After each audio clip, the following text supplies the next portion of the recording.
Welcome to your Optavia LifeBook audio channel. I'm so glad that you're joining me today. Today we have the opportunity to read element 19.3, which is going to be starting on page 387 in your LifeBook. My name is Christy Baker, and I am an independent Optavia life or health coach. A lot of life goes on in that health as well. And I'm so glad that we get the opportunity to work on our healthy habits together. This element is all about sleep. So before we get started, if you could take just a quick second, push the subscribe button so you know when the next video is coming out, and come back again and again so you can continue to work on your healthy habits. All right, let's go ahead and get started with our reading today. We're going to be looking at a particular diagram, like I said, on page 387. It's called the Habits of Health, Sleep, and Energy Clock. And I'm going to hold that up so you can see it. And I highly encourage you to go back to your book if you're out on the go right now and take a look at these charts because I think they'll be really helpful. But the little guy in the center of that circle, the circle represents the 24 hours in our day.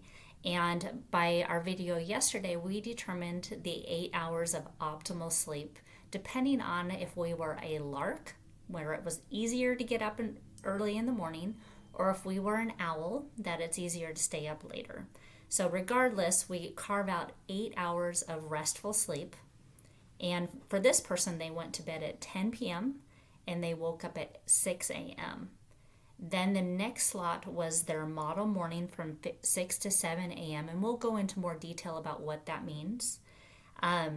Scheduled at 9 a.m. was a short period of rest.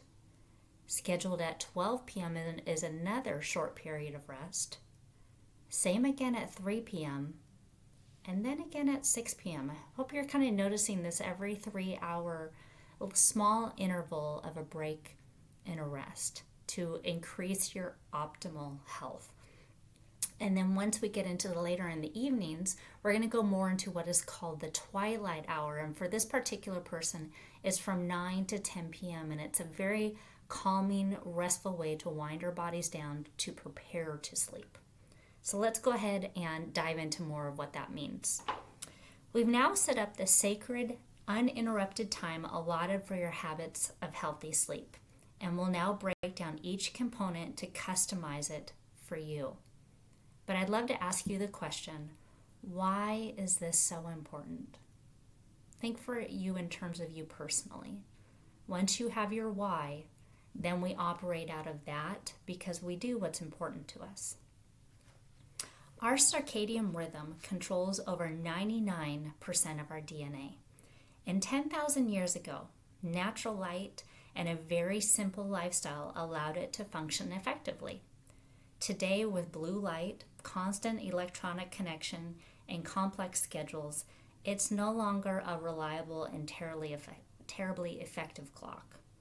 Our integrated habits of health clock, the one I described to you up above, is designed to create a reliable and specific schedule to reestablish adequate time, as well as a series of rituals and habits that will allow you once again to thrive and create optimal health one day at a time. Today is the only day that we have control over. That's an important statement. Building in this automatic clock will allow you to make this lifelong transformation one day and one habit at a time. The Habits of Healthy Sleep and Energy Clock shows how you will plan and conduct your own personalized 24-hour habit installation that will allow you to consistently mask the daily choices that will build new behaviors.